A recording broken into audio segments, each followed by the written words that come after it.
There's two sides to every coin. Then there's a conversation you can join. But I'm an old dog and there's new tricks. And some of my opinions you just can't fix. 'Cause I'm an old man yelling at the sky. I'ma shake my fists at the clouds and cry. Get off my lawn, you snowflake, before I have a meltdown, breakdown, shakedown. 'Cause this is my hometown, so back down, sports clown. It's all just a game, and it's the last down, let down, cowtown. I said it's all just a game. I give the touchdown, the rundown, the lowdown. 'Cause it's over the game, gonna crack down, shut down, the sundown. I said it's all just a game.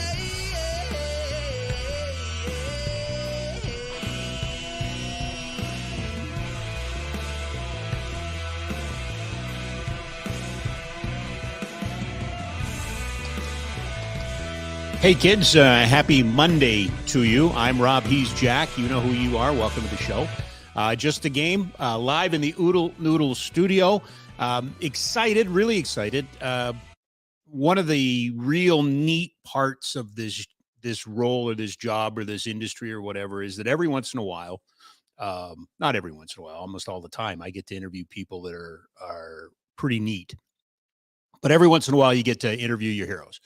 And for me, growing up in the early 70s, my formative years were watching Bugs Bunny, and then at 6:00, Hockey Night in Canada came on, and it was almost always the Montreal Canadiens, and they were winning all the time, and they had this really awesome goalie, Ken Dryden, and that was my first, real hero, sports hero, was Ken Dryden, and I've been very fortunate. I've hosted events with Ken. I've interviewed Ken prior.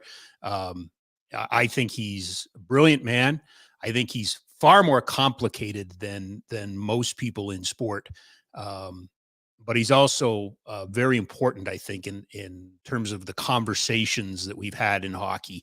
His book, The Game, really kind of set the tone for, I think, along with Ball 4 and a couple of the other ones of the late 70s and early 80s, really set the tone for good sports writing and sports storytelling. And he's a prolific writer. He's a former member of Parliament. He was the president of the Toronto Maple Leafs. But for me, it'll be, the starting goalie for the Montreal Canadiens and number 29 and 72 and playing the Russians and all of those sort of things. Hockey Hall of Famer. He's officer of the Order of Canada. He's in the Canadian Sports Hall of Fame. The laundry list of accolades goes on. This is what we're talking about. It's called The Class. The Class. This is going to be a fun conversation because when I started reading this book, it wasn't what I expected, but man, takes you to some really cool places. And I don't know if Ken would refer to them as Easter eggs, but there are a handful of really cool Easter eggs in this storytelling. You think you know Ken Dryden, and then a couple of really cool things come up. So really excited about Ken joining us. I believe it's the first time we've had an author, Jack. Is that right? In this incarnation of the program? I believe so. Yeah. We used to get authors all the time, but I think this is the first time we've had somebody coming on to talk about a book. So it's a little different, eh? Little show's growing, Jack. Our little show's growing.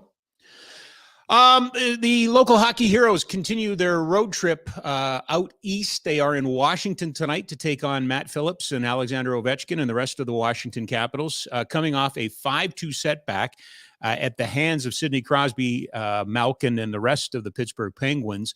A game which was really the tale of two. The first 40 minutes was Markstrom. I thought he was just outstanding. Actually, he was outstanding for the whole game because I don't pen any of the 4 goals in the third period on him and the empty netter. But I really, really like I said to Danny Austin and Afterburner, I like that game better than I like the Winnipeg game for Calgary. But The floor fell out in the third period, so they fall to 1-1 on the season. They take on a Capitals team that their loss, their 0-1 to start the season, also came against the Washington Capitals, or against the Pittsburgh Penguins. They're looking for their first goal of the year. That one's a 5:00 start. There is some inkling that Danny Vladar might get the start tonight. They didn't have a full-on morning skate, so an optional skate. So the lines, who knows? Matt Coronado, first goal in the National Hockey League, a power play goal. That was the lead that the Flames nursed into the third period before giving up 2 goals in 23 seconds in the first minute. And then the Pens never looked back. I will say this about Matt Coronado. I have no doubt that he is going to score at this level. None whatsoever. He needs to find a way to be a 200-foot player. Now, we can get into a bridge conversation about the validity of plus minus, but he was -4. He has been put up on top lines. I hope he gets the opportunity to play with Backlund and Coleman more, because I think Backlund and Coleman will kind of pull him and draw him into and be just good mentors to play a 200-foot game. But man, that little, it's little things, the little push on the goal to get separation, to find the quiet ice. He was right smack dab in the slot, and then just nice little push off, glides back, nobody around him, easy access to the puck, and the goaltender never had a chance. I like that. One of the other observations I would make about the Flames that I really like through 40 minutes, and then obviously, there's no foot or no ground to stand on in the third period. Really like their sticks. I thought they were really active, coming back, getting into lanes, breaking things up. They held the offensive blue line really well. Again, I thought their sticks were in the right lanes, the right places. We're continuing to watch a team that has to stop thinking about its positions and has to just start doing. And I thought we saw a little bit of that in that game. But when the heat got turned up, when Sidney Crosby decided, you know what, I'm going to get serious about this, they didn't have an answer. And unfortunately for me, that's when the Jonathan Huberdeaus and the Kadris need to have an answer. They need to be able to raise their game. Anybody who watched the third period, you saw he had 1 assist. That's it. He had 1 assist. It's not like he ran up the points, but Sidney Crosby single-handedly dragged his team back into that game. And that's what superstars do. So tonight it is Washington. Thursday it will be Buffalo. Friday's Columbus. And that's another afterburner game for me, isn't it? Yeah, Friday. Okay. And then I think it's off till Sunday, and then they play Detroit. Does that sound about correct? I think so. Okay. Penalty kill's been good, 7 for 7 to start the season. Against Winnipeg, I thought they were really good. They were really good in the first period. A brief not brief. They had a 5-on-3 to kill off. Sharon Govich continues to be a bit of an enigma wrapped in a riddle. Kid can skate. Kid can kill penalties, but he just doesn't look comfortable to me yet. And then I think the flip side to that is Greer. I think did not go through the training camp thinking, well, the Flames need to go get something. They don't have something here. Thought Cole Schwint could get an opportunity. Connor Zary. I thought there was lots of guys that showed during the training camp, but the Flames claimed AJ Greer from Boston a week ago, and he has fit in beautifully. So tip of the hat to the Flames professional scouts, tip of the hat to whoever's, keeping track of, the player data and how it would work. And that's really important nowadays. When these players go, there isn't a team in the league that doesn't evaluate a player that's on waivers. That they'll have their numbers, they'll have their metrics, and they'll have certain lists, move heaven and earth to claim list, or don't touch with the 1,000,000-foot pole lists, and that sort of thing. And clearly AJ Greer was somebody that the Flames identified as potentially, because of his minutes and his roles and the cap situation in Boston. Could he become available? He did become available, and they jumped. And so far through 2 games, I think he's been a really nice addition for them. Elsewhere, Edmonton back-to-back losses against Vancouver. Don't know how much of that game anybody around here watched, But boy, oh boy, after an 8-1 drubbing, you knew the Oilers were going to come back, hit it hard and heavy, and they did. Scored within the first minute. But give Vancouver credit, man. They, under Rick Tocchet, they are a resilient bunch. They're a physical bunch. They push back, and they win in Edmonton. So the Oilers dropped to 0-2. They'll head out on the road to play Nashville. No reason to panic, but there's probably some in the marketplace that are going, here we go again. Not the start that a potential Stanley Cup contender would look for. And speaking of potential Stanley Cup contenders, this game is so easy for Austin Matthews. Back-to-back hat tricks, 6 goals to start the season. Now, you could take a look at the bull in which the Cowboy was riding. But having said that, you still got to beat the teams that are in front of you. And they did that. They beat Minnesota and they beat Montreal. Minnesota is no easy pushover. But anyway, Matthews is off to a really good start. So here we are, a week in.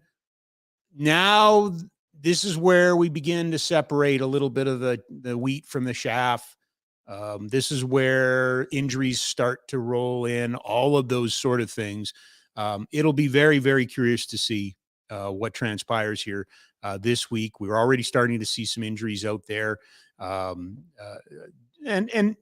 not necessarily earth-shattering injuries, but, Tanev's out for, not Chris. Seattle's Tanev is out for 4 to 6 weeks. Kirby Dach is out for a while. People are getting banged up. So the cap continues to be a struggle for some teams. Injuries become that issue. And now the excitement of the start of the season, the excitement of the ending of training camp, that goes away. And for the next month or so, everybody fights like hell to get to American Thanksgiving to find out where they're going to be. Elsewhere, a couple of things we want to do. Tough break for the Cavalry. The Cavalry at home. And I apologize to you. I believe I said last week a couple of times, they're playing Winnipeg. They're playing Winnipeg. They weren't playing Winnipeg. They were playing the Forge, who are from Hamilton. The Winnipeg are the Valor. So the Forge are their number one rival. Even with Edmonton in the league a couple years ago, I don't think anybody was a bigger rival than the Hamilton than Forge. But in the new CPL structure, yes, Calgary lost at home, but they get another life. They host Pacific this Saturday, 2:00. Win this, and they get another date with the Forge, this time in Hamilton. So basically, they've given up home field for the rest of the playoffs for the final. They get home on Saturday. But if they win that game, then they have to go to Hamilton to play the Forge. So 2:00 coming up this Saturday. Kudos to Dave Dickinson and the Calgary Stampeders. I've written them off. I think a lot of other people have written them off, but analytically, statistically, they have not been written off. They won over the Riders on the weekend, 26-19. They came back to do it. 2 games to go, and there's still a mathematical chance for your in-depth football coverage. Of course, I would push you towards Live from 55 with Danny Austin. I know this week he had Jamie Nye on and Ian Busby. So make sure you check out that podcast. But hey, credit to Dave Dickinson's crew. 2 games to go. They're still in it. It seems like an uphill battle. It seems like a fight right till the end. But who knows? And while we're on football, I guess the other one to mention is the Monday Nighter tonight. Dallas in LA to take on the Chargers. Another interesting day, I would say, yesterday. Jack, I think from my vantage point, a great day of football, but I think it probably would have drove bettors nuts. I don't think it was a great day for bettors. Yeah, lots of upsets. Lots of upsets and low scoring too, right? Low scoring as well, yeah. Yeah. Maybe none bigger than the Jets winning and beating Philadelphia. Can you believe it? The first time in history they've beaten Philadelphia. Yeah, I saw that. I was a little surprised. I was a little surprised, but they don't play a lot, obviously. But the Jets came back. The Giants, they didn't get a break, but you create your own breaks, and they end up losing the Sunday Nighter. But another interesting week in the NFL. And if you can believe it, week 6, right? Yeah, it's flying by already. Staying on that Giants game. Yeah. Did you see the debacle at the end of the first half? Without taking the timeout? Yeah. So they had no timeouts left. They ran the ball. And it looked like Taylor checked to a run play. It was supposed to be a pass play. Coach blew up on the sideline after. So that cost them in the end. It's the little things, right? It's always the little things. Hey, listen, Tyrod Taylor is what Tyrod Taylor is, right? And the Giants, to me, coming off the playoffs last year, should be so much better than they are. Just should be so much better than they are. And I know Daniel Jones is, we were having this conversation off the air. Kudos to the Detroit Lions and Jared Goff. I mean, my God, like the Lions are legit, right? And when that trade was made, it was like, oh, we got to get him out of Detroit. He's got to win. Well, he goes and wins. And then Detroit's consolation prize is they get Jared Goff. Oh, you got Jared Goff. Jared Goff works in that system. I'm not saying he's an MVP. I'm just saying he works in that system, right? Not unlike Brock Purdy. Yeah. Like Brock Purdy works in that system. It just does, right? Trey Lance couldn't do it. Nope. But Brock Purdy can. Yes, he can. And I think it's the same thing for Jared Goff in Detroit. It works. Don't question that. That's going to be the first meaningful Thanksgiving game involving the Lions almost ever. Yeah, it's been a while. All right. Well, a reminder, we are broadcasting live on Treaty 7 territory, and this is an inclusive program. Everybody is welcome to join us. We are, of course, an ally for all. Our guests are brought to you by Ski Cellar Snowboard, skicellarsnowboard.com. 76 years in Calgary. 4 locations when the snow flies. 2 are open right now. McLeod Trail by Chinook Center, and that's a big one, so make sure you stop by there. Bow Ridge Road Northwest, just by the McDonald's, by Windsport there, another big store. Get in there, get your skis, get your snowboards, get your clothing, whatever you need. The hills are opening up here soon. Not necessarily in Calgary, we're going to see snow soon, but the hills are going to open up here in November, so make sure you check it out. Ski Cellar Snowboard, skicellarsnowboard.com. What indeed a huge pleasure and an honor for us to have this man join us. His new book is The Class, a memoir of a place, a time, and us. And I have to tell you, not exactly what I was expecting, but it hooked me hard. We've had the honor and the pleasure of having the Hockey Hall of Famer and the Canadian Sports Hall of Famer on with us before. And a couple years ago, he was kind enough to join us and wrote a very important book about the life and death of a good friend of ours, Steve Montador. And we had a brilliant chat with him then. Ken Dryden is kind enough to join us today. Mr. Dryden, how are you, sir? Can't hear you. Hold on.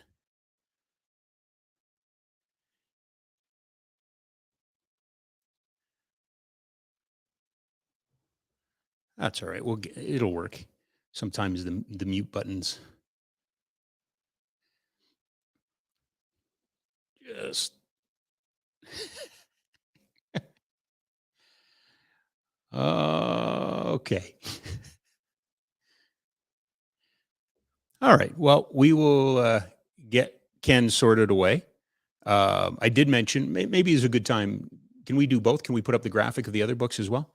Of course, we mentioned before that Ken is a prolific author and has written some of the most important books in sport and other topics as well, including The Game, which is all the way back to 1983. And Game Change was the book that I was referencing as well. Wrote the definitive book, I think, on Scotty Bowman as well. Just again, this book, which I had a chance to go through, A Place, a Time, and Us, The Class, is a really cool story. Try again, or we good? All right. Ken, can you hear us? I think you can hear us, but can we hear you? No, we can't hear you for some reason. That's the trials and tribulations of technology. Jack, I'll let you make the call. What do you want to do? Let's shoot him another link here, and we'll try again here. Okay, so we'll try firing over another link and see if we can, if that makes a difference. I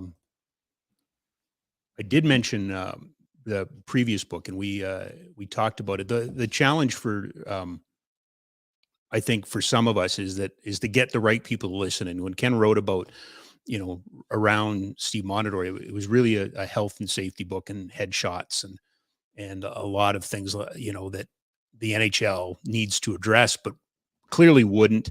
And what was disappointing for me was it never seems like we ever get into a real legitimate conversation about things. If we, we're going through this conversation right now with the National Hockey League over Pride tape and the games and things like that, but it doesn't seem like we can engage in a proper conversation.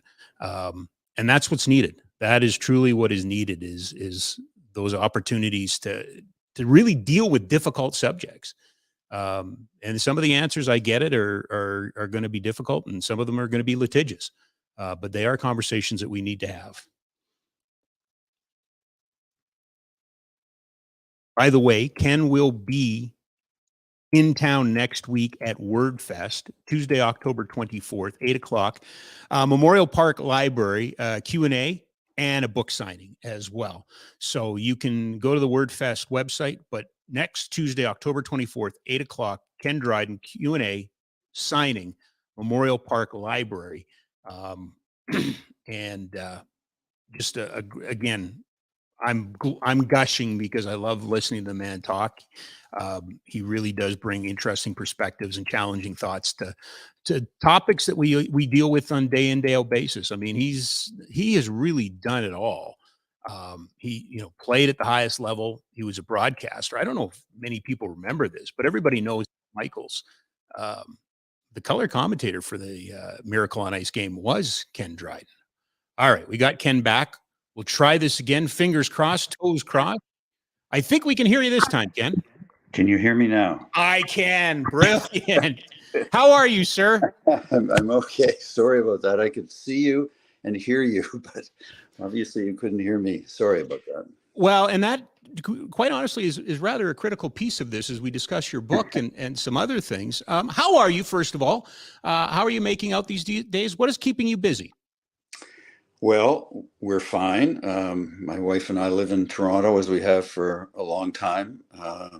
Our kids and grandkids live in the U.S. Northeast, and we visit with them as often as possible. This book has certainly kept me busy for the last couple of years, and will continue to for the next couple of months with interviews like this and travel. And I'll be out in Calgary next week, and I have another project that I'm working on now, and we'll see how that one goes. I was, as I think you heard me when I said it, I was fascinated to receive the book, the class, and I'm looking at going, okay, what is this all about? I got into it, and I got to be honest with you, I loved it. And we'll get into why, because I think it's written in a really unique way. But to set it up, Ken, so it all comes down to September 6th, 1960 in Etobicoke Collegiate, where this class, essentially a high school class, is put together, but it was unique, right? What were the circumstances around this group being put together? Well, it was at a time when school boards were starting to create special classes, and so there were students from 4 elementary schools in what was then the township of Etobicoke, and now it's the suburb of Toronto, Etobicoke. And I guess we wrote special exams. None of us really remembers, but apparently we did. And 35 of us were selected. And so we went into our first day of class was the day after Labor Day, September 6, 1960. And at that time in Ontario, high school went to the end of grade 13. Mm-hmm. So we stayed together, almost all of us, through those 5 years. There were a couple of exceptions. A few, I think 2 students moved out of the area. A couple moved into the rest of the school. But otherwise, we stayed together. And so we were together for 200 days a year, all day. And the question, that I'd had in my mind for decades, really, and was, where did we go? What did we do? And in almost no cases did we maintain any kind of close contact with the others. There were a couple that were friends then that remained friends, but otherwise, any kind of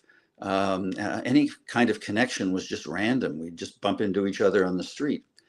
And I mean, we're all at an age now in our mid 70s, and where, you know, and long before that, for me at least, and I think for a lot of people, we wonder, you know, how did we get from there to here, from the childhoods that we had to where we are, however many decades later? And almost none of us are where we imagined we would be when we were 10 years old or 15 years old.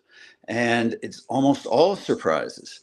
And so I wanted to find out about my 35 classmates, how it had been for them, what their lives had been, where had they gone, what choices did they have, what choices didn't they have, what decisions did they make, did they get married, not married, divorced, not divorced, have kids, have grandkids, what jobs did they take, where did they live, and following that, you know, very complicated path that is all of ours.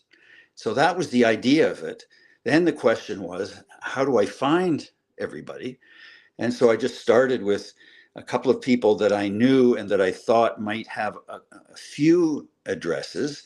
And then, you know, that number, you know, grew to a few more and a few more and a few more. And in the end, I found 34 of us. 6 from our class have passed away. But even with those who have passed away, I was able to find 5 of their families, either, you know, brothers or sisters or other close family members. And we started talking, and it was one-on-one. And I thought maybe we would, you know, each conversation, we maybe split it up into a couple of them and talk 2 or 3 hours, each one-on-one.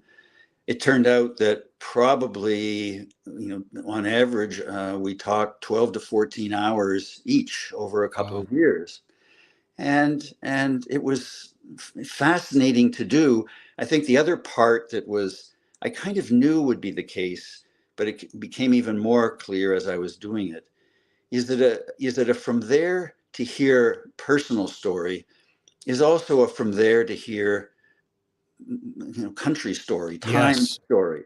Yeah. And because we're all affected by the times in which we live. And so it was a way to tell a post-war story about Canada as well. And this is the result. Just a point of clarification. What do we know? How were you the only class that tried this? Were there other classes that were kept together for 5 years after you? Was this some sort of experiment? Well, we were not the first. Okay. There had been at least 2 other years ahead of us at Etobicoke this way. And I think that before us, there were all kinds of experiments about how to do it. I know my brother, who's 6 years older, yep, he in elementary school skipped a grade by actually skipping it. I mean, he went from grade 5 at the end of June to the beginning of grade 7 the following September without going to grade 6 at all, and which turned out to be a bad experiment. Okay. I was part of a few years later of where they had accelerated classes, and we took grades 3 or 4, 5, and 6 in 2 years, and I think that continued for a while, and specially selected classes have continued in high school and to some extent in elementary school really ever since, but in various different forms, because each has their own challenges to it. I mean, that at that particular time, there wasn't a lot of thought given to age groups. I mean, if you could do something, it didn't matter whether you were 12 years old or 13 or 14 years old. If you can do it, then why not be a 12-year-old amongst 14-year-olds? Right. Now there's much more of a consideration to levels of maturity and the importance of staying with your age peers, not just your academic peers.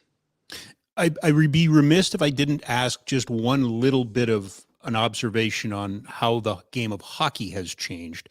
You start this grade 9 class, 12 years later, you'd be playing in the most important hockey series in history. How, what was hockey like for you when you're going through high school? Because you know what it's like now. It's academies and it's summers teams and all of this sort of thing. Where was hockey in your pursuit of it at this level? Well, I mean, I think that again, that I'm part of this story because I'm part of the class. Yeah. And so I had to write myself into this story. And part of my story is again in terms of what we had in our own minds and where we thought we were going to go. I never thought I was going to play in the National Hockey League. I mean, that seemed a totally other world. Mm-hmm. And I loved playing. I wanted to play. We were on good teams, and we'd look forward to playing the next year and the next year after that. But at some point, we'd reach an age and a level where a coach would say, no, sorry, you're not good enough any longer. And for me, what I hoped I would be good enough to play college hockey. And then that would be the end of it. I thought I was going to be a lawyer. I thought I'd be a lawyer in Toronto. I thought I would do kind of what lawyers do, but I didn't even really know what they did. But I'd live a lawyer's life, whatever that was going to be, and likely in Toronto, and I'd likely get married, and I'd likely have kids because that seemed to be what happens. And then if I had any engagement in hockey at all, it would be as a coach of our kids' teams, right? And that would be it. And so it was an utter surprise for me that things started to go in a different direction. That I was better than I thought. That our teams were better. That U.S. college hockey was considered not such a dead end route. Mm-hmm. NHL teams needed some players because expansion was happening, and I got a chance. And in a place that I never imagined, and on a team that I never imagined, and with results that I certainly never imagined. But that's that's the story of all of us, sure. And that's what I was trying to get at, or try to get at in this book, is that even those that imagined that they would be teachers, what kind of teachers, what level, mm-hmm. What subjects did they end up liking? What did they come to like about teaching or not like about teaching? What about then moving off into other careers that where teaching, the ability to teach was important, but it wasn't in a classroom. And so we had, all kinds of people living all kinds of lives, and we had to find ways of making those work just as everyone else does. It's called The Class, a Memoir of a Place, a Time, and Us. You talked about it. I'm fascinated by the time component and the through lines. And that's why I said that's what hooked me. Can you tell me why you chose population as a kind of an anchor point in this book? Well, I'm not sure that I think population is a bit of an anchor point for anybody. I mean, that sure. It suggests, something. I mean, it suggests obviously size, and size can suggest certain importance and possibilities. And it's a common reference point for all of us. As we, most of us know now that the population of the country is 40 million. Mm-hmm. But when we were born, it was 13 million. Yeah. And what became and where we lived in Etobicoke, the population just a couple of years before we were born was only about 15,000 or so.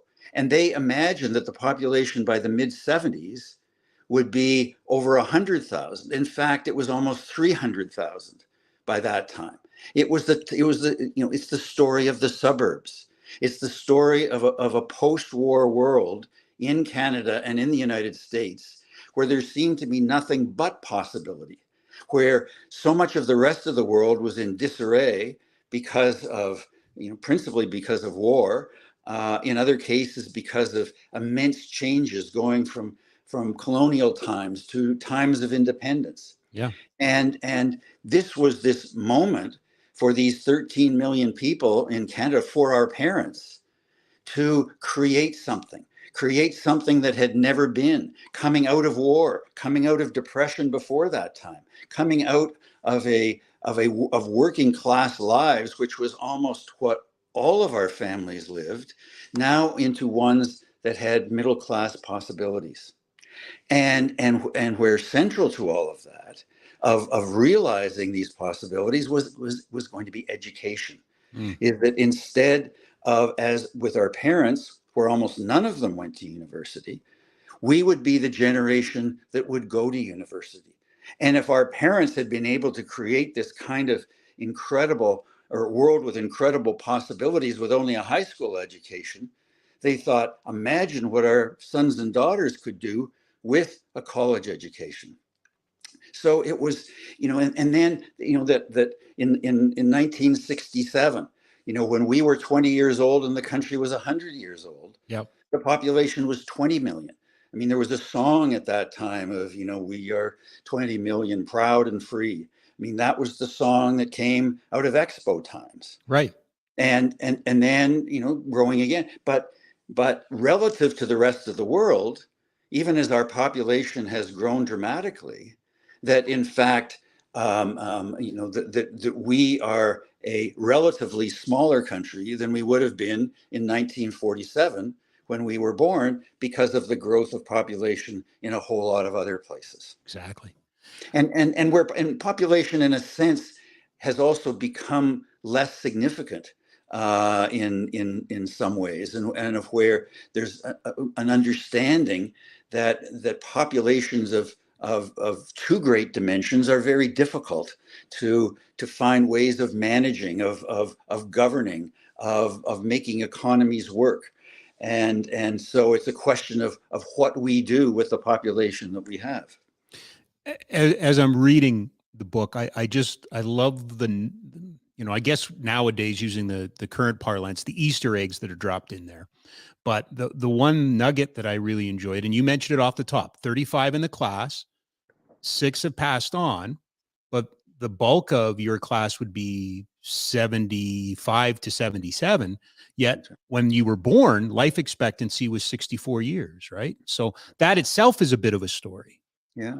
No, it's like, that's the part, the things that are stunning changes really over our time. And I didn't set out to write it this way. Mm-hmm. It was to discover this through the 35 of us, through the lives that we've lived.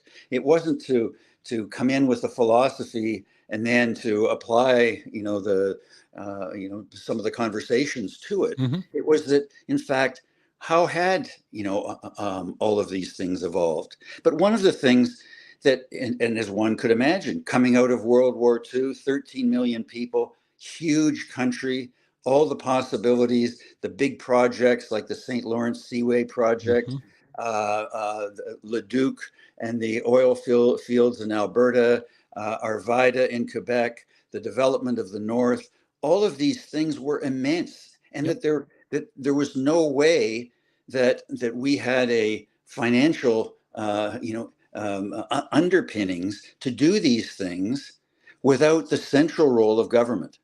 And so, I mean, we grew up at a time when government was really a central actor in helping to create the foundation for these possibilities that were in front of us. And so, I mean, so many of in our class went on to become teachers in some way. Others part of the healthcare system, part of working directly in government jobs, and where they had grown up with, they had seen, they had understood, they had experienced the central importance of the government. Well, then by the time we're in our 40s, late 40s, early 50s, there's much more of a shift away from government, and much more of, that instead of government being this not just a benign instrument, but a very positive instrument, maybe it's not such a benign one. Maybe we need to do much more on by ourselves and not with government engagement. And so you can imagine, with teachers, as one example of where you grow up believing in education, you reap the rewards of it through your own schooling. You're teaching, And all of a sudden you get into the 90s and everybody's looking at the school system and saying, what's wrong with the school system? What's wrong with our teachers? They're getting paid too much. Their pensions, are too high. Their jobs are easy, and whatever. And so this has been your life. This has been something that you have lived, you have believed in. And in Ontario, when Mike Harris became the premier in the late 1990s, in the mid to late 1990s, there was the huge fight with the teachers and with the teachers unions. Yep. And this fundamental fight of where you believed in what you were doing, and then now you have others telling you that you were a fool. That in fact you shouldn't have believed what you were doing. So we're a generation that has lived through that. We lived through the incredible change in terms of the diversity of the country.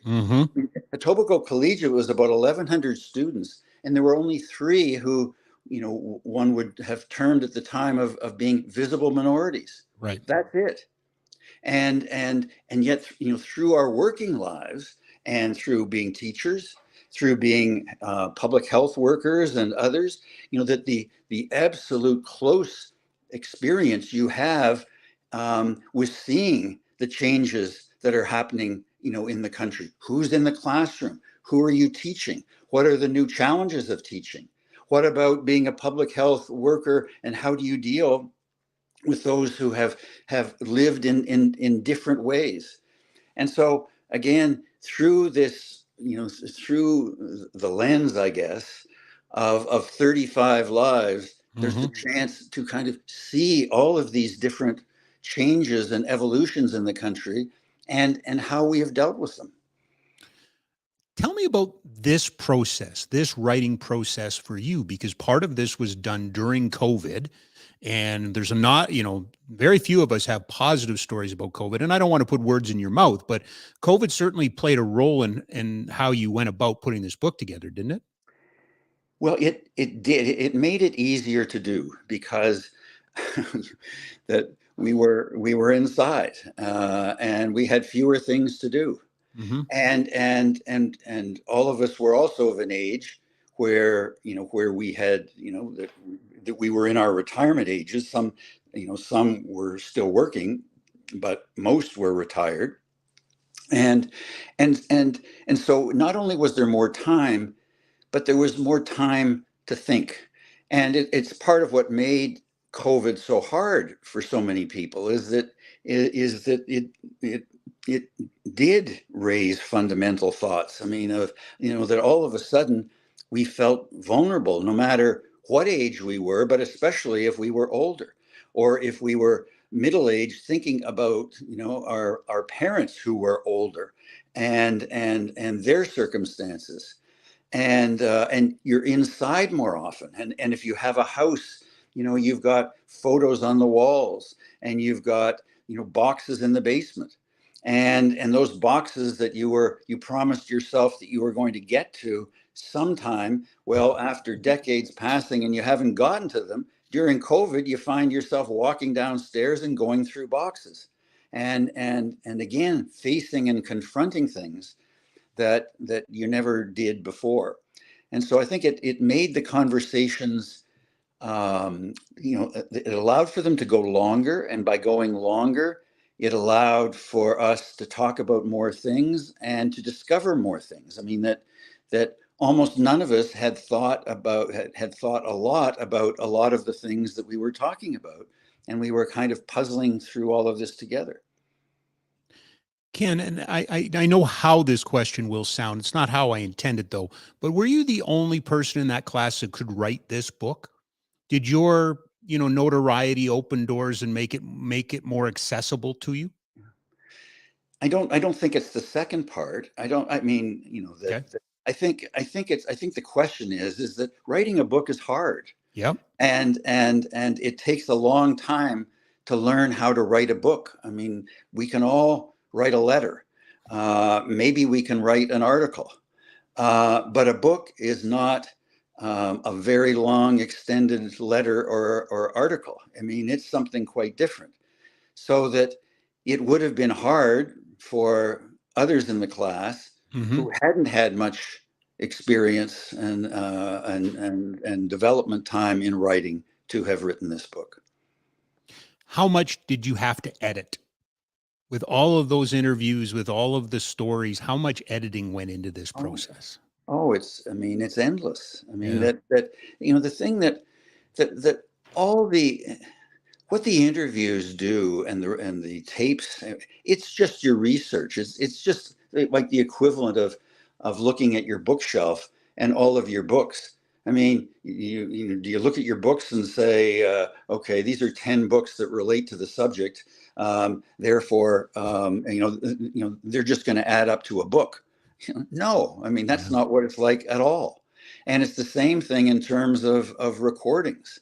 I mean, the difference in writing about people that others don't know anything about, or that the broader public doesn't know anything about, is that there are no secondary sources, really. I mean, there are no books that are written about them or newspaper articles. And so the only research you have really comes in the conversations. But again, it's just research. And one of the things that, that becomes, that I kind of knew about, before, but certainly becomes clearer in it, is that we all have our story to tell. And I mean, even those 5 years that we shared together, we experienced those 5 years differently. We remember different things. We remember the same things in different ways. I mean, that's the way memory works. That's the way life experience works. And so, you have all of these people talking about things in their lives, and I would and I think what happens for all of us is that we don't really know that we're right in terms of the stories that we tell. We can't know whether we're right. That over time, what happens is that what we're really looking for is something that makes sense. Something, something that makes sense to us, that has some kind of coherence to our own minds in terms of, and in the end, really, it's something that we can live with. And I think that's the way all of us are in terms of the stories that we tell about our lives. And so then, as one is writing about all of that, it's to know that it's and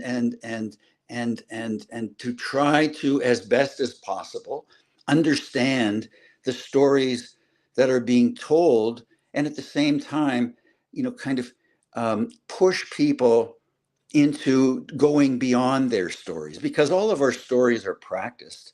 I mean, if we've told them 50 times before, but in fact, if you have the next right new conversation, it might be the 51st time that version starts to open up a little bit, and that you come to realize that, well, that's it so far as it goes, but then what about this that I did later, or what about that I decided not to do, and then all of a sudden the story becomes something not only different but a whole lot more interesting, and likely a whole lot closer to how you really feel. I again keep hearkening back to how much I learned, or how much I go, geez, that's crazy to me. The spider web. You had a classmate whose dad was part of the Avro Aero project. Yes. And you played in 72, and you had classmates that went to 67, Expo 67 play. It's a group of 35 that have this spider web that touched so much of what built our country in that time. It's amazing to me. Yeah, I mean that, but it's what happens. I mean, if you choose only 4 or 5 people, the range of experiences is going to be pretty limited. With 35 people, there are a number that are going to be divorced. There are a number that are going to to have dramatic changes in terms of their jobs. They're going to have people, they're going to be people, who lost loved ones, whose spouses, died prematurely, kids who may have died. I mean, those kinds of things happen when, the number gets to be, 25 or 30 people. And it's far more suggestive of the range of life around us. Yeah. I mean, we can all cherry pick and say, okay, this would be kind of fun. I had, 10 buddies in high school. Let's write about them. Well, sure, you can do that, but it's a self-selected, cherry-picked small group, as opposed to, in a class of 35, there are probably 5 or 6 that pretty well. There are probably another 5 or 6 that you think pretty well, but actually probably don't. And then there are probably about 10 at least that you almost have never talked to, even year after year. And yet, then you think about them. What about, Judy Clark, and what about Margaret Sylvester? They seem nice. Why didn't we talk more often? Where did they go? Right. What kind of lives did they live? And so, I mean, it's just endlessly fascinating. Yeah. It all, and how we deal with various different circumstances that come to arise.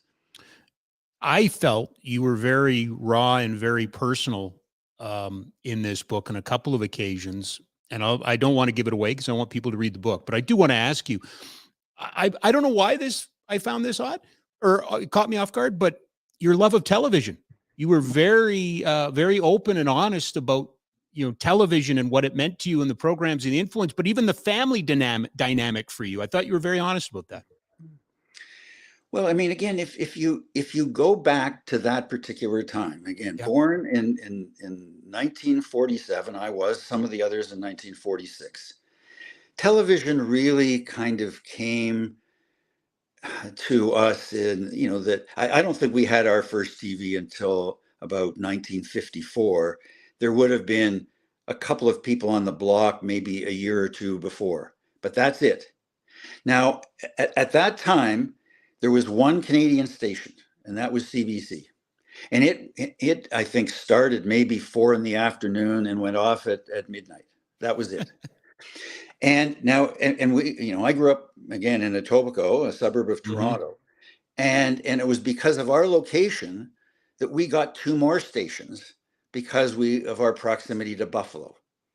And we got, WBEN, the CBS station, and WGR, the NBC station, and then shortly after WKBW, which was the ABC station. And they, of course, were on, probably 18 hours a day, probably, pretty much from 6 a.m. until midnight, something like that. And so television at the time, and again, it's not hard. It's hard to kind of imagine it from this distance, but if you put yourself in the circumstances of the moment, it's not hard to imagine at all. I mean, this unbelievable instrument where you can sit in one place and see the world on a screen and see things that are happening at that very moment. I mean, that's impossible.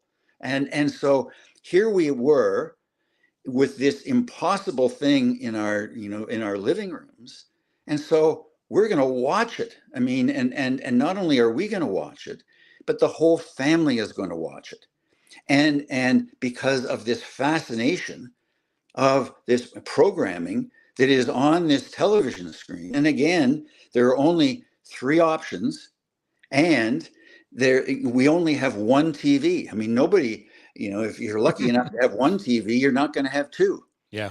So everybody who's watching is going to be watching together and going to be sharing the same experience, have the same things to talk about, have the same things to talk about at the schoolyard the next day, the same things to talk about at the water cooler at work, the same things to talk about at Bridge Club or at the church. And I mean, television was this remarkable instrument that was there in our houses, and I loved it. And what it also did for me is that, and I talk about it in the book, and it came as a surprise to me, is that I like living in Toronto, big city. Like I had very little connection in growing up with nature. I mean, we had parks around, but we never had a summer cottage. My father's busiest time was in the summer, so we stayed in the city, and loving sports. Well, if you love sports, TV is just this impossible creation. I mean, what a gift. Yeah. And so on Saturday afternoons in the fall and winter, or in the fall particularly, college football, then NFL on Sundays, and it wasn't that big of a deal then. The big deal, of course, was baseball and the game of the week that was on Saturday. And all of that was being played south of the border. And so my orientation was much more south than it was north. Sure. And most of my classmates, their orientation was north. They had summer cottages. They went to their cottages. They loved canoeing, and they loved swimming, and they loved everything that related to cottage life. I loved to stay in the city, play baseball, and think about things that were going on south of us. And a lot of that awareness came from the two Buffalo stations. And so I love TV right from the beginning, and I love it today. The book is called The Class. And Ken will be in Calgary next Tuesday, October 24th, 8:00 at the Memorial Public Library as part of WordFest. Ken, a couple more for you if I can. And again, I'm always a little bit leery about digging too much into the things that I think people are going to enjoy in the book. But I have a couple I want to ask you about. One, because I can't walk away from this. In the book, you talk about playing college and playing in a 19-1 game against Ithaca. And you skated in the third period in goalie skates as a forward and scored in that game. Right. That's crazy. Well, what made it less crazy was Ithaca College was really bad. Okay, fair enough. And I mean that where that comes into the story is and this is another thing that's sort of hard to believe, but in U.S. colleges until the early 1970s, I think it was early to mid 1970s, you could not play a varsity sport until your sophomore year, until your second year. Right. So the great all-time players in U.S. college sports, and whether it was Jimmy Brown at Syracuse in football, or at the time Lou Alcindor, Kareem Abdul-Jabbar at UCLA, they couldn't play on the varsity team until they were sophomores. They had to play for the freshman team their first year. And so I had to play for the Cornell freshman team, and amongst our opponents were Ithaca College. And so it was one of those years that you just had to get through. And then finally, when you did, then it started to be fun. Another story that I did pick out because I think it's very relevant today, and it's when you were with the Toronto Maple Leafs. As you know, hockey's has been kind of dealing with some moral issues and leadership issues now for quite a while, but you were tasked as the president of the Toronto Maple Leafs to have to deal with a very unfortunate circumstance that happened at Maple Leaf Gardens involving some employees. Can you tell me a little bit about what you and did you point out in the book your wife did to help? It involved a young man named Martin Cruz, and it was an event you called Martin's Hope. And this was in the late 90s, right? Yeah, it was I think I started with the Leafs in 1997. Okay. And I started in June, and in I think it was February of 97, a couple of months before I started, Martin Cruz came forward and talked about the sexual abuse that he had suffered at Maple Leaf Gardens. And so you know, that the question was, and I mean, as we, you know, have experienced, you know, in reading newspapers and things in all the years since, and in a few years before that time, I mean, you know, the question is what do you do? How do you, you know, after the wrong thing, what's the right thing? And how do you, you know, how do you deal with it? You don't grow up with that kind of experience and background and training. And so, you know, when I started, I was as lost as anybody was in terms of how to deal with it.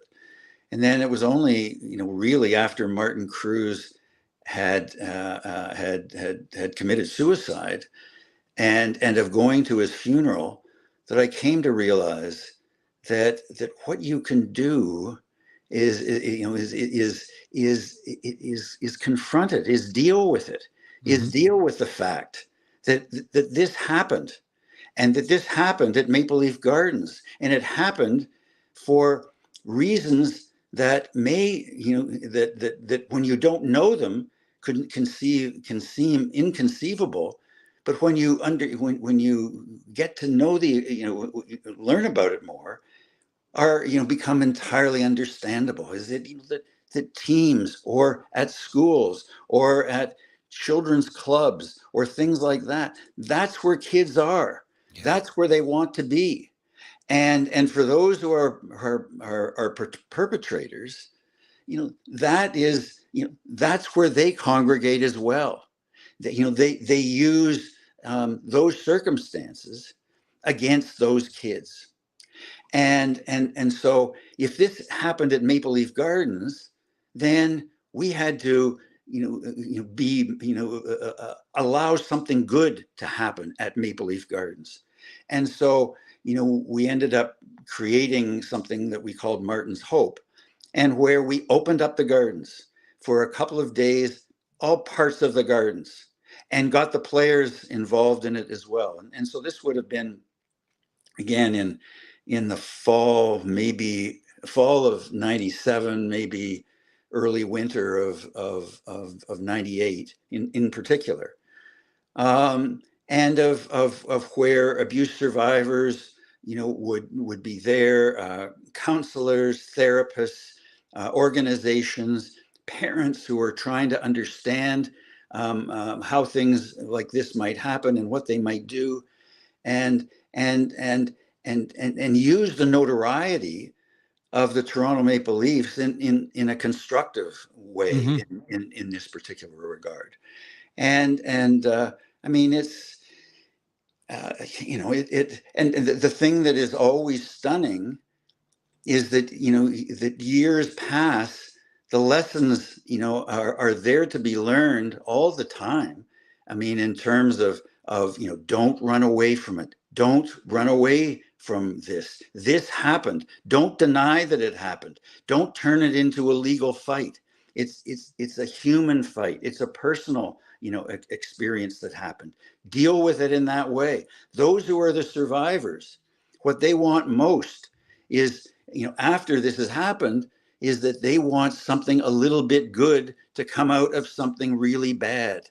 Offer the opportunity for something that's a little bit good out of that really bad. Maybe something, useful, can happen. Maybe somebody can learn. Maybe the next person will know enough, to be able to protect themselves in it. So, I mean, it was a very, very difficult time for the Toronto Maple Leafs, because when I started there, the place felt like, it was like everybody was it was a haunted atmosphere. Yep. Of where everybody up until that moment had felt, pride in working for the Leafs, just as you're proud of working for the Flames and proud of working for the Oilers and any other team, and you don't go to the rink by accident. You want to work there, you go there, you apply, and you're proud of working there. And then all of a sudden, things like this happen. and everybody is telling you that you have no right to be proud. In fact, you should be ashamed. And now you have no idea what to do in the workplace. Okay, well, let's find something good to do in that workplace. It seems to me that 25 years later, we're still struggling with these other teams, but the league itself, its sport itself, still struggling with something that I think you laid the groundwork for 25 years ago with Martin's Hope. Well, I mean, I think that that struggle continues because the kind of the circumstances and human nature continues. I mean that if you're a kid, what do? You trust an adult. The adult is older. The adult is supposed to be somebody who has your best interests at heart. The adult knows better than you do. The adult would only do good things. So, whether it's 25 years ago or now, I mean, that's the basic understanding that we have. And it's a terrific understanding to have. And in almost every case, it's a constructive understanding to have. But for those who are looking to abuse all of that, that's where their opportunity lies. And then, of course, the rest of it is the sort of the human nature of, well, when something bad happens, one, you don't believe it. Two, you'd never believe that so and so would do this or that. Who do you believe, the person that you know or the person that you don't know? The adult, or do you believe the kid? And so you get into this process of denying, defending, running away, all of these things. And those are, unfortunately for all of us, those are timeless and universal.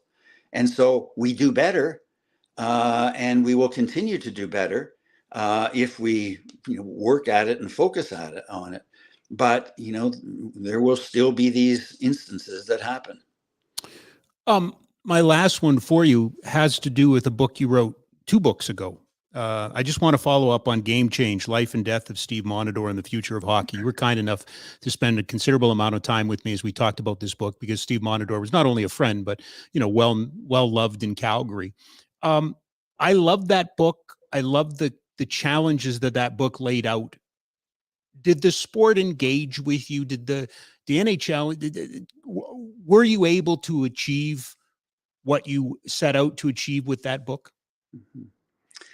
The league did not engage with me, but that isn't really the question. The question is whether the league engaged with the problem. Whether they engaged with me or not, it doesn't matter. The league has been very slow in engaging with the problem. And again, it's gone through a lot of these same stages that I was laying out, that you don't know, then you deny, then you defend, then you offer suspect expert advice and evidence and so on. I mean, it's there is a very predictable sequence. What you're hoping is that even as the league sort of puts its walls up higher, that behind its walls, that it engages in its own constructive conversations. That if it does its best to avoid any kind of public conversation, which the NHL has done, that there might be a few people inside the NHL's walls that talk about this, that think about this, that imagine that there are some answers, and some very good answers.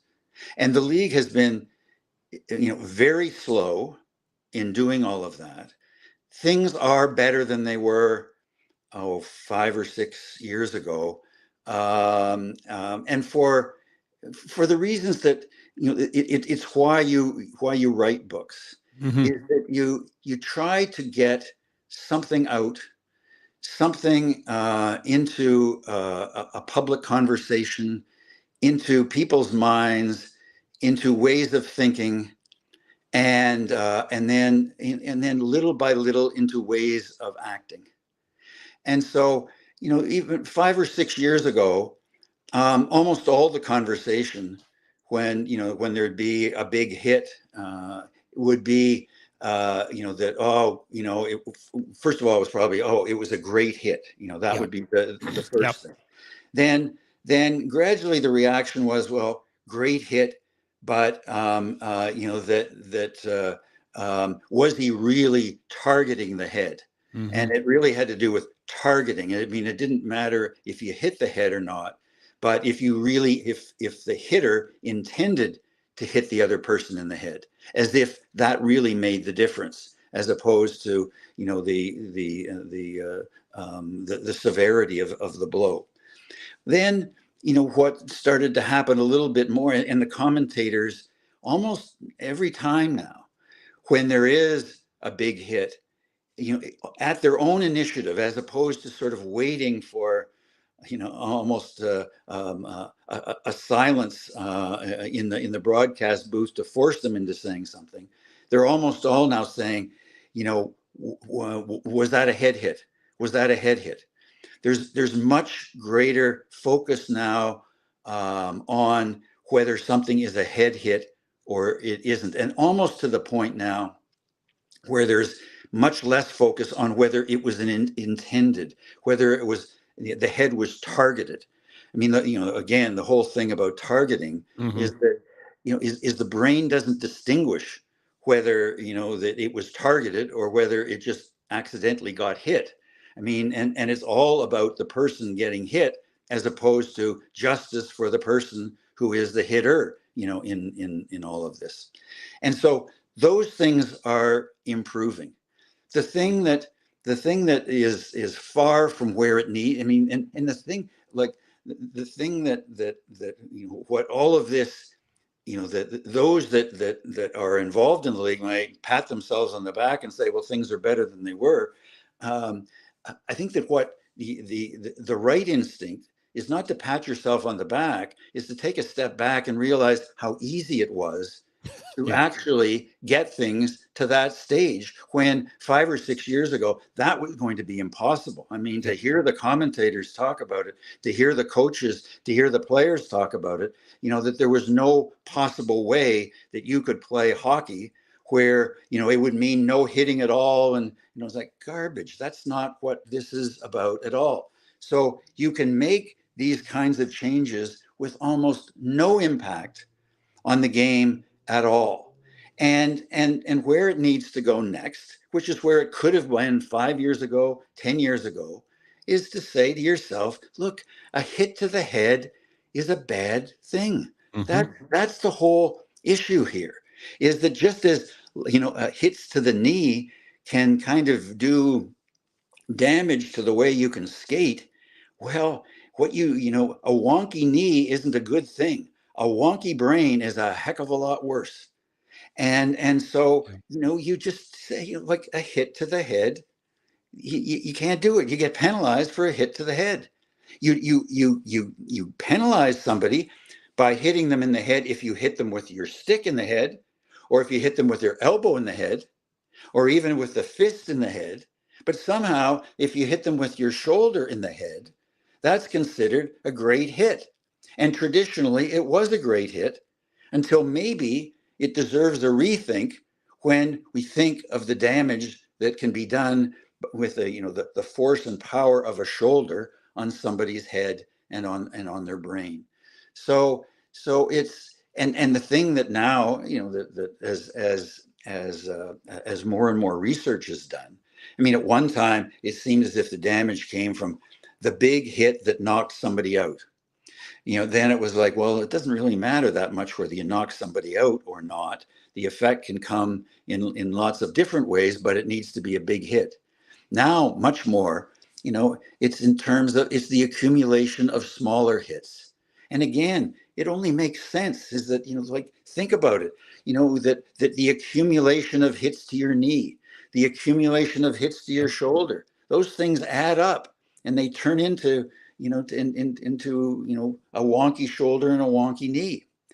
And I mean, even, that in players, the more recent players that have, where the stories have come out, players like Stan Mikita, Ralph Backstrom, Bob Murdoch, they were not big hitters.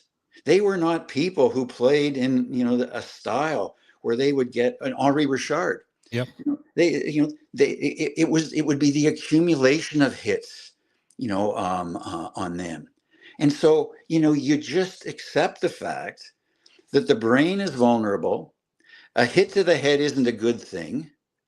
And, you deal with it, and deal with it more than what you've done up until now. And what you've done up until now, you've learned in 5 years, is no big deal.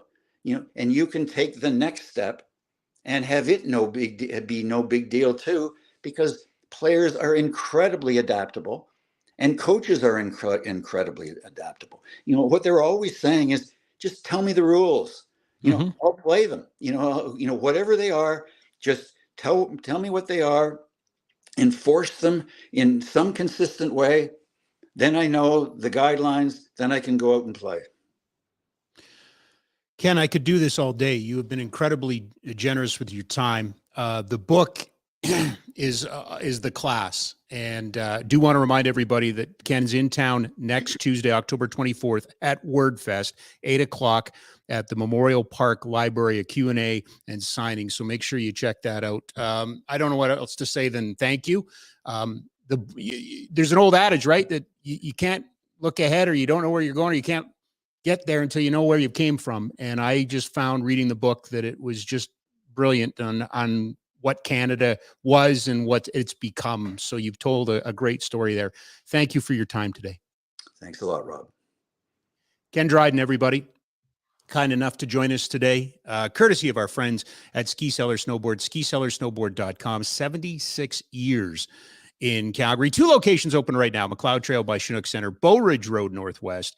Check out the snow skating, the snowboards, and the skis as the snow is about to fly. I could do that all day. There are not many like Ken. There are not many left like Ken. He certainly, again, at the end there, very passionate conversation about safety in hockey. And I go back to that conversation, which was in November of 2017, about his book, Game Change, which is the life and death of Steve Monador and the future of hockey. And if you go through that book, they were very common sense questions, but it became really apparent real quick. The NHL did not want anybody supporting this book, did not want anybody asking about this book. Now, the one thing that Ken and I didn't get into is, and I believe Ken talked about it when, back in 2017, was the reality is, it's the lawyers. It's the litigation. It's the league can't exactly say, yeah, you're right, the headshots are bad. It's the whole idea that the NHL refuses to accept scientific information that says concussions can cause CTE. So blows to the head can cause CTE and can, prematurely end the life of people. I think we know that. I think you see work being done, University of Boston Brain Institute and others. There's no shortage in football and hockey and soccer. There's no shortage of science that's now tying concussive blows to the head and CTE and the shortening of lives. And, I think all Ken was trying to do, and in that book, was to create a conversation. And in this book, The Class, this one's different. There's some really good nuggets in there, but I won't get into them because I think you owe Ken the opportunity to buy the book and read it. But I thought, this is odd. Guy writing about his high school class. What could be so exciting about this? And then the way he puts it together and the way you follow Canada through their eyes, it's really, really well done and not surprising. I don't think we have a whole ton of questions today, do we, Jackie? No, a couple questions though. Okay, let's get to a couple. Absolutely. Some people are a little upset about the NHL schedule tonight. 5 games all at the same time. Does the NHL have any idea what they're doing? I never weighed into this one. I always thought it was one that everybody got excited about. I th- I honestly, I think it comes down to the consumption of the sport now. I think this is probably a construct of I only watch my team days prior to building out, apps and quite honestly, gambling. I think people want to be able to watch the games they got involvement in. I think they want to watch their fantasy players. So when you take an entire schedule and say it starts at 5 o'clock Calgary time, for us out west, it sucks because some of us are still getting home from work, and B, now we have to make a decision. Which am I watching? Part of this too, though, will go back upon the lapse of the teams. The teams will have data to tell you what time is best for their fans. A lot of decisions are still made based on ticket purchasers, not necessarily as much as we blame television and things like that. Television has a role to play, but there are certain teams, let's just assume, I think New Jersey's playing tonight. Are they not? Yeah, they're one of the teams. Yeah. So, if you tell them, hey, we want you to go to 7:30, they're going to go, well, that we don't draw really well at 7:30 midweek because of school and things like that. So it's an imperfect system that's still designed based around the ticket buyer is what I would say. I don't lose any sleep over it. I mean, we can record them all if we have to and go back and watch them, Can you do that? What? If you watch or record a game after, I can't do it. You can't watch a recorded game? I just can't. Once the game's over, so and it's done, I can't do it. Yeah, so I had whatever that was, NHL This Minute or whatever, the app, right? And I would, in preparation for a game, I would watch 4 or 5 games from the last month just to see who's playing of the opposition, right? Because I've seen all the Flames games. Same thing in the American Hockey League. I was watching AHL games. Before the teams would come in, I'd watch their last series. And I think when you're doing it from a work standpoint or a preparation standpoint, it's different. Like the NFL, we only get X amount of games. But if I saw let's say we didn't get the Detroit game yesterday. Oh, I got to go back. Nah, I'm not interested in that.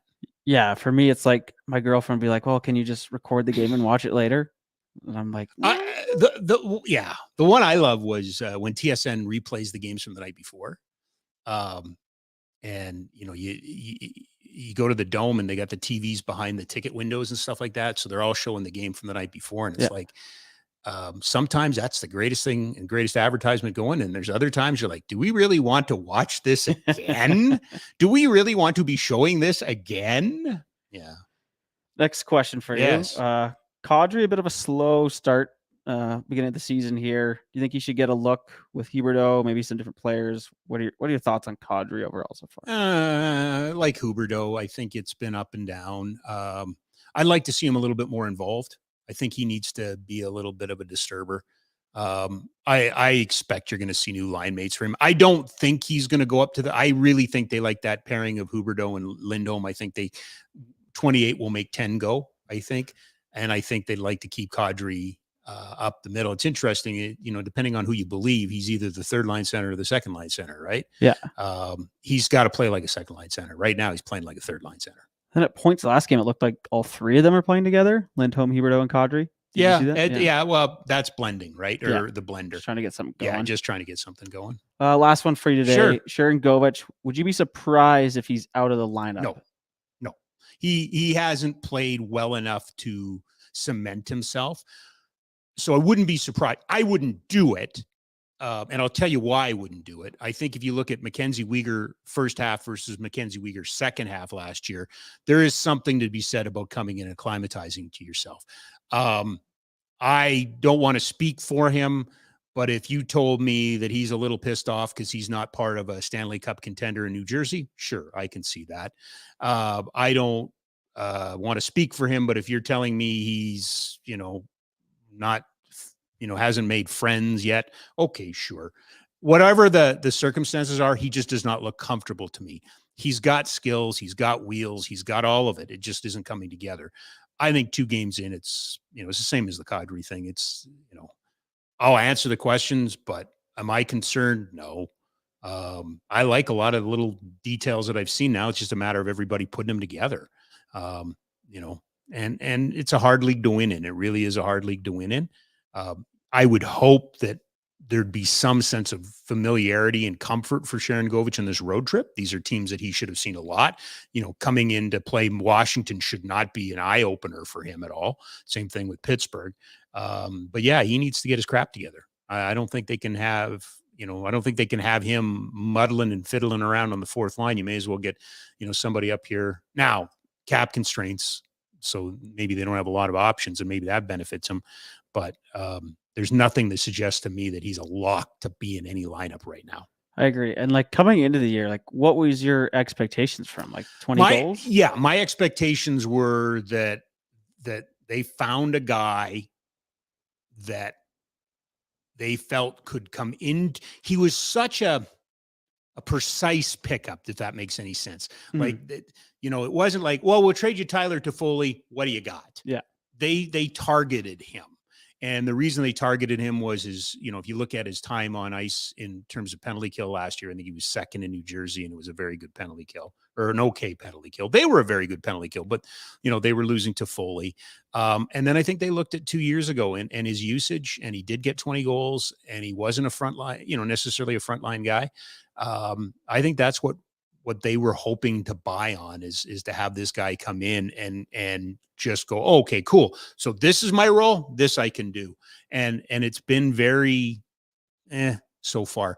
But like I say, Mackenzie Weegar last year, I'm like, really? This is what this guy's all about. Then the second half of the season, you go, no, this is what this guy's about. So I'm willing to give him some time.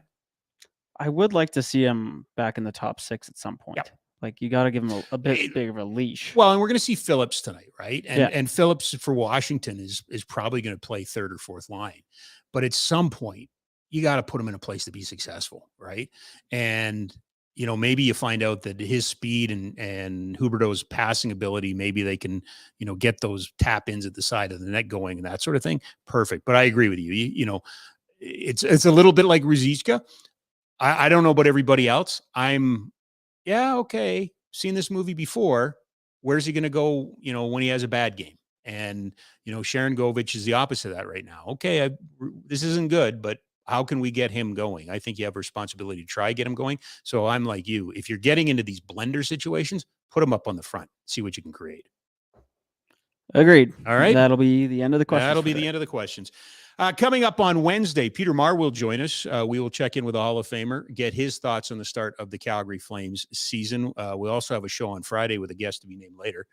But we'll continue to work on that. I want to thank Ken Dryden for joining us. The book is The Class, Memoir of a Place, Time, and Us. It's an excellent read. WordFest is in Calgary next week, Tuesday, October 24th. Ken will be signing books and doing a Q&A at the Memorial Park Library at 8:00. Trying to remember. We got anything? We got Afterburner tonight, right? Yeah, Afterburner, Boomer, and Rhett right after the game. Okay. Anything else going on before now on Wednesday? I hope not. Okay. Well, Afterburner's worthwhile. We'll check that out. Unless you made other plans, have a great day, everybody. We'll see you back here on Wednesday. Thanks.